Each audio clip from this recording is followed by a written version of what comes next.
Maksud saya apa? Kalau kemudian kita susah itu jangan ditampak-tampakkan. Bahkan kalau bisa hidup dan mati kita itu jangan membuat orang lain susah. Ini yang kita harus belajar dari almarhum Mas Didi Kempot.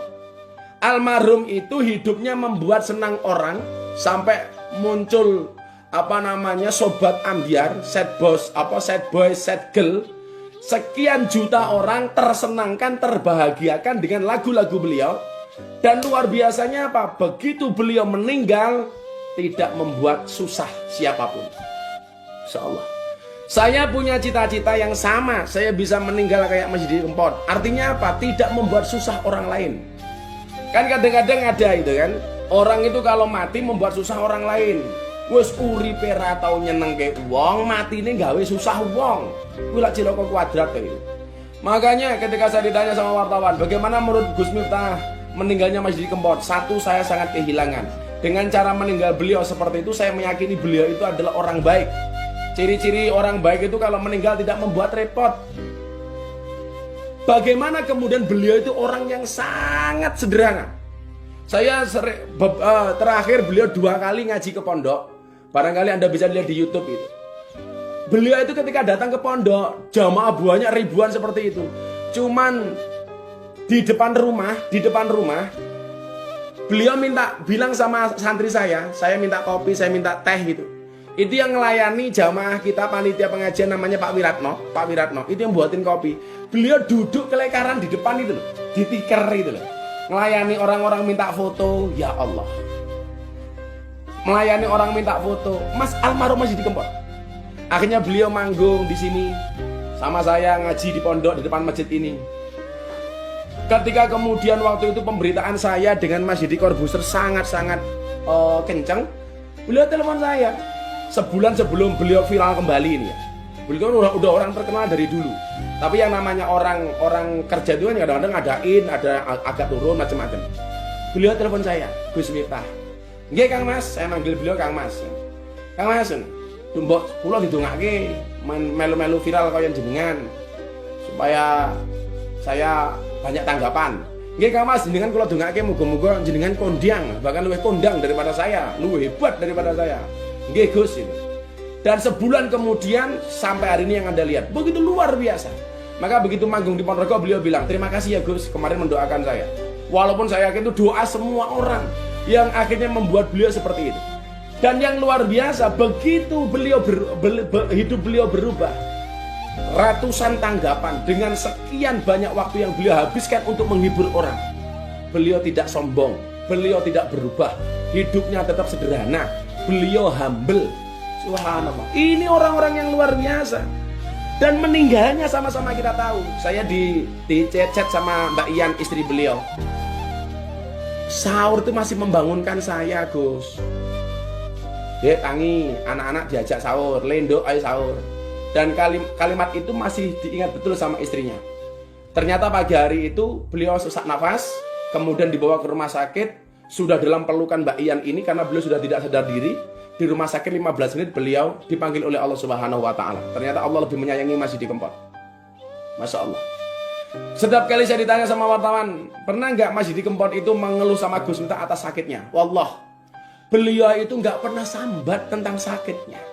Beliau tidak pernah mengeluhkan sakitnya. Padahal kata Mbak Ian sudah 2 tahun terakhir ini beliau itu sesak nafas. Tapi beliau tidak pernah mengeluh.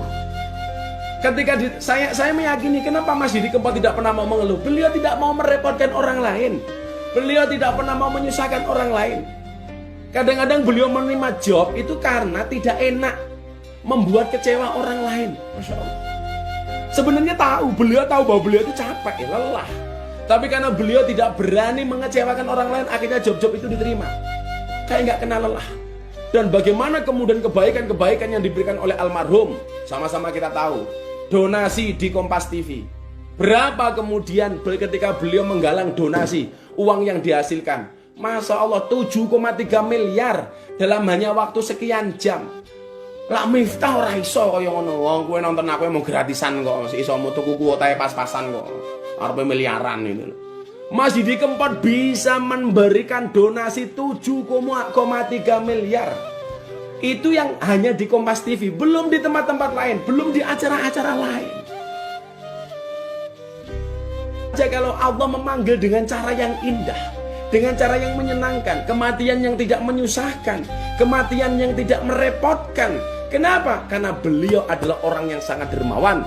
Beliau adalah orang yang sangat-sangat baik. Beliau membangun masjid untuk istrinya, tanda cinta untuk istrinya.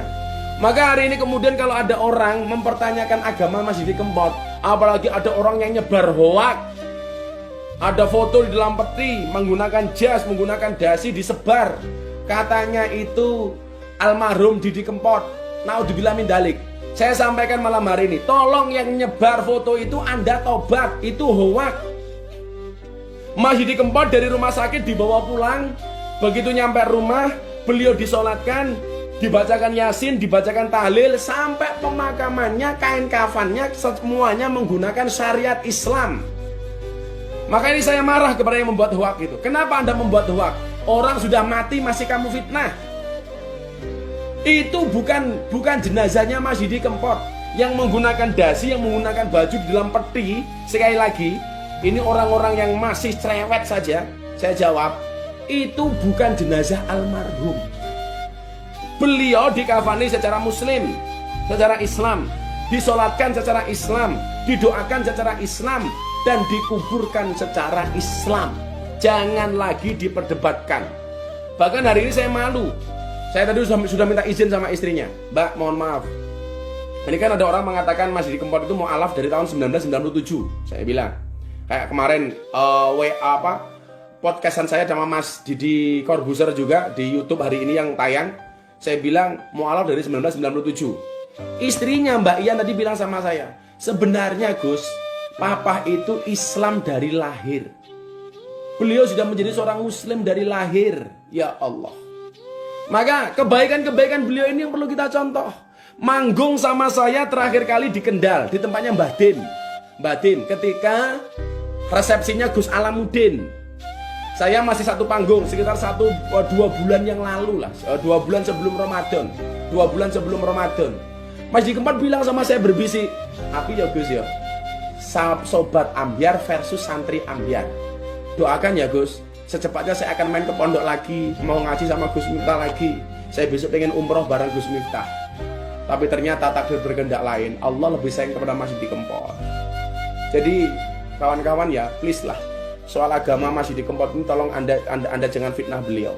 Tolong jangan fitnah Mas Didi Kempot. Beliau orang baik. Beliau orang baik.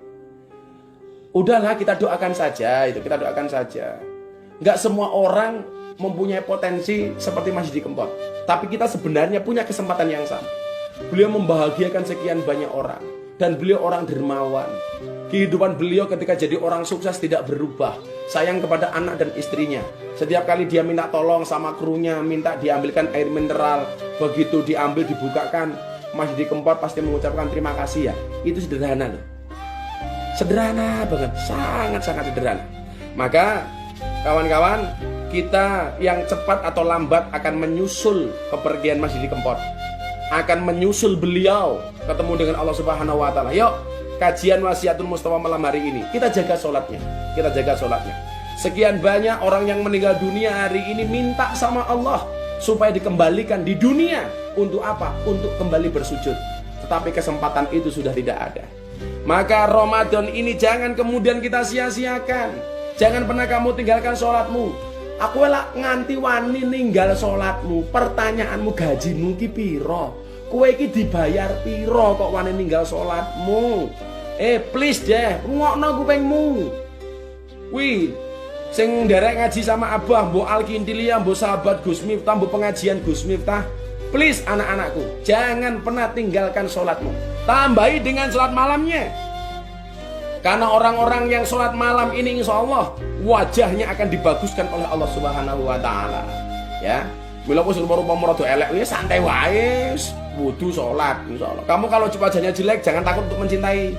Orang yang wajahnya jelek itu jangan takut untuk mencintai, karena yang seharusnya takut itu adalah yang kamu cintai. Ya gitu ya. Jam 10